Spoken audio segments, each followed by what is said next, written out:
جب یہ دین اسلام اس بر صغیر میں آیا نا، اس وقت ہونا تو یہ چاہیے تھا کہ خالص دین جو کہ قرآن و سنت میں ہے وہ دین لوگوں تک پہنچایا جاتا، لوگوں کو قرآنی آیات اور احادیث کی روشنی میں نماز، روزہ، حج وغیرہ کے مسائل سکھائے اور بتائے جاتے۔ لیکن ظلم یہ ہوا کہ بر صغیر میں اسلام تو آیا، کہ بر صغیر میں لوگوں نے اسلام تو پھیلایا اور پہنچایا، لیکن اپنی من پسند کا۔ جو حقیقی اسلام تھا، جو کہ اصل اسلام کی روح تھی، قرآنی آیات اور احادیث نبویہ صلی اللہ علیہ وسلم، اس سے لوگوں کو دور رکھا گیا، دور کیا گیا، اور اس سے بڑھ کے کہ لوگوں کی جہالت کا فائدہ اٹھایا گیا، لوگوں کو ایسا محتاج بنایا گیا، ایسا لوگوں کو اپنا غلام بنایا گیا کہ لوگوں نے یہ سمجھنا شروع کر دیا کہ بھائی مولوی کے بغیر ہم کچھ بھی نہیں ہیں۔ آج یہی محتاجگی، چاہے وہ دنیاوی محتاجگی ہو، یہ بھی بہت بری ہے، اسے بھی ہم پناہ مانگتے ہیں کہ اللہ ہمیں کسی کا محتاج نہ بنانا۔ تو یار دین کی جو محتاجگی ہے، کہ دین کے معاملے میں جو ہم محتاج بنے ہوئے ہیں، اس محتاجگی سے نہیں ہم نے نکلنا۔ اس محتاجگی کے بارے میں ہم نے رب سے دعا نہیں کرنی کہ یا اللہ دین کے بارے میں بھی ہمیں کسی کا محتاج نہ بنا۔ وہ ہم محتاجگی سے کیسے نکلیں گے؟ وہ ایسے ہی نکلیں گے جب ہم خود پڑھنا شروع کریں گے، جب ہم خود ریسرچ اور تحقیق کے میدان میں آئیں گے، اس وقت پھر ہم جو ہے نا لوگوں کی محتاجگی، مولویوں کی، علماء کی، مفتیوں کی محتاجگی ہمارے یہاں ختم ہوتی جائے گی۔ اس لیے اگر تو علماء، مولانا، مفتی صاحب اور ممبر پر کھڑے ہونے والے دین کے داعی وہ قرآن و سنت کے مطابق چلائیں تو سر ان کی اطاعت، فرما برداری، ان کی تعلیمات سارا آنکھوں پہ۔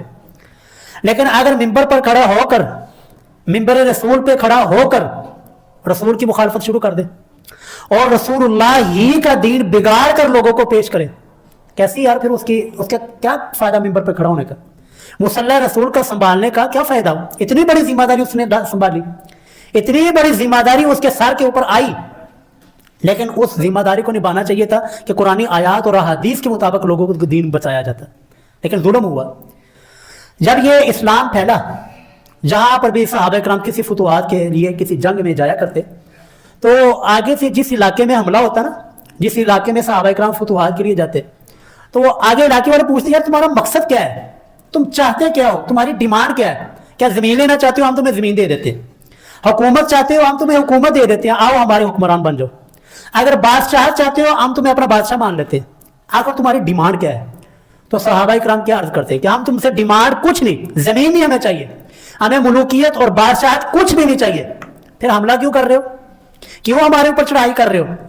تو صحابہ کرام سے کی طرف سے جواب آتا لِيُخْرِجَ الْعِبَادُ مِنْ عِبَادَةِ الْعِبَادِ إِلَىٰ رَبِّ الْعِبَادِ، کہ ہم یہ چاہتے ہیں، یہ مشن لے کر آئے ہیں کہ لوگوں کو لوگوں کی عبادت سے نکال کر رب العباد کی عبادت میں لگا دیں، کہ لوگوں کو لوگوں کے سامنے جھکنے سے نکال کر ان لوگوں کو رب کے سامنے جھکنے والا بنا دیں۔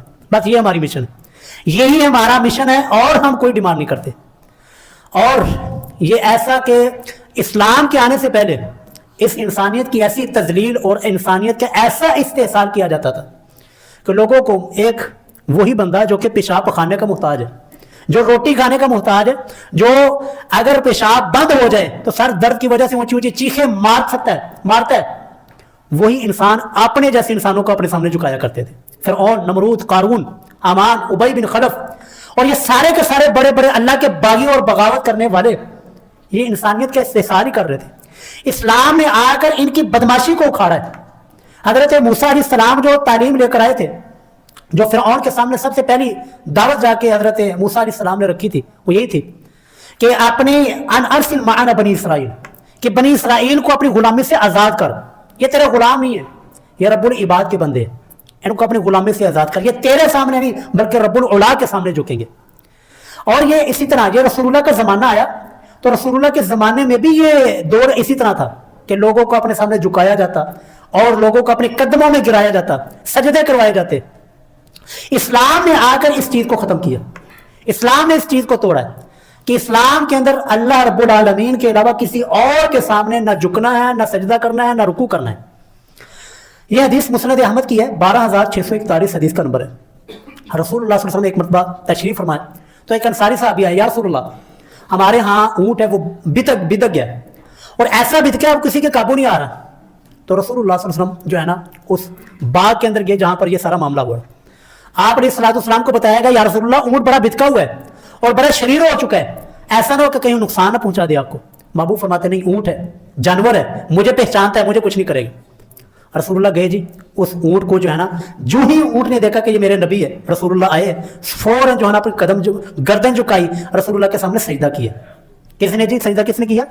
اونٹ نے سجدہ کیا.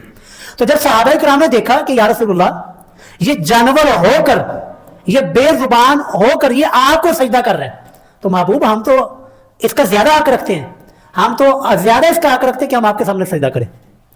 اگر ہمارے جیسا کوئی پیر و مرشد ہوتا اس نے تو بڑا خوش ہو جنان جی کرو سجدے, لیکن سر وہ تو امام الموحدین تھے, وہ تو اس مشن کو لے کر آئے تھے کہ رب کے علاوہ کسی کے سامنے نہیں جھکنا. تو محبوب علیہ السلام نے فرمایا کہ اگر میں سجدہ کسی کو جائز سمجھتا کہ انسان کسی انسان کو سجدہ کرے, تو میں عورت کو, بیوی کو حکم دیتا کہ وہ اپنے خامد کو سجدہ کرے. ہم نے اتنی حدیث صرف سنی ہے لیکن پیچھے پورا واقعہ نہیں ہم نے سنا. ابھی حدیث یہاں پر ختم نہیں ہوئی, یہ مسند احمد کی حدیث آپ کے سامنے پڑھ رہا ہوں, 12641 حدیث کا نمبر ہے. رسول اللہ فرماتے ہیں کہ عورت بیوی وہ اپنے خامد کا حق ادا کر ہی نہیں سکتی حتیٰ کہ شوہر کو اگر اس سر کی مانگ سے لے کر پاؤں کے ناخنوں تک پورے جسم کے اوپر پھوڑے نکل آئیں, ان پھوڑوں سے پیپ اور خون نکلتا ہو, اور اس شوہر کی بیوی وہ اس زخموں کو چاٹ چاٹ کر صاف کرے, تو تب بھی اس عورت نے اپنے خامد کا حق ادا نہیں کیا. مسند احمد کی حدیث. تو اس حدیث سے رسول اللہ نے ہمیں کیا سمجھایا, کیا بتایا؟ میں نے جو حدیث آپ کے سامنے پڑھی کس مقصد کے لیے, کہ اسلام نے آ کر اس چیز کو توڑا ہے کہ کسی کے سامنے جھکنا نہیں ہے, کسی کے سامنے اپنی پیشانی, اپنا حد رکوع اور مسافہ کرتے وقت وہ جھکنا نہیں ہے. یہ میں کیوں عرض کر رہا ہوں کہ یہاں پر بھی آتے لوگ مسافہ کرتے ہیں تو جھک جاتے ہیں, ہم ان کو کہتے ہیں یار ساڈے سامنے نہیں جھکنا, جھکنا ہے تو صرف رب العلا کے سامنے جھکنا ہے. اس طرح دوسری حدیث جی, وہ بھی مسند احمد ہی کی حدیث ہے. حضرت معاذ رضی اللہ تعالیٰ عنہ یمن میں گئے, جب رسول اللہ نے ان کو اپنا جو ہے نا سفیر بنا کر اور اپنا پیغام بنا کر جو ہے نا یمن کی طرف روانہ کیا, انہوں نے دیکھا کہ وہاں پر جو عیسائی ہیں یا جو یہودی حضرات اور بڑے بڑے ان کے پوپ پال پادری لوگ ان کے سامنے جھکتے ہیں, ان کے سامنے سجدہ کرتے ہیں. تو وہ آ کر واپس رسول اللہ کو عرض کرتے ہیں یا رسول اللہ, وہ اپنے عیسائی پادریوں کو, اپنے بڑے بڑے مولویوں مفتیوں کو یا رسول اللہ سجدہ کرتے ہیں, آپ تو اللہ کے پیغمبر ہیں, آپ تو اس کا زیادہ حق رکھتے ہیں کہ ہم آپ کو سجدہ کریں, ہم آپ کے سامنے جھکیں. محبوب نے کیا فرمایا؟ محبوب نے وہی لفظ ارشاد فرمائے کہ اگر میں کسی انسان کو سجدہ کرنا جائز سمجھتا تو میں عورت کو حکم دیتا کہ اپنے خامد کو سجدہ کرے. یہ دو مقام پر رسول اللہ نے فرمایا. تو اسلام نے ہمیں یہ کیا درس دیا کہ چاہے آپ کسی کے ساتھ مسافہ کر رہے ہو یا آپ کسی کے ساتھ مل رہے ہو, کسی کی ملاقات کے لیے گئے ہو, تو سر آپ نے اپنا سر نہیں جھکانا.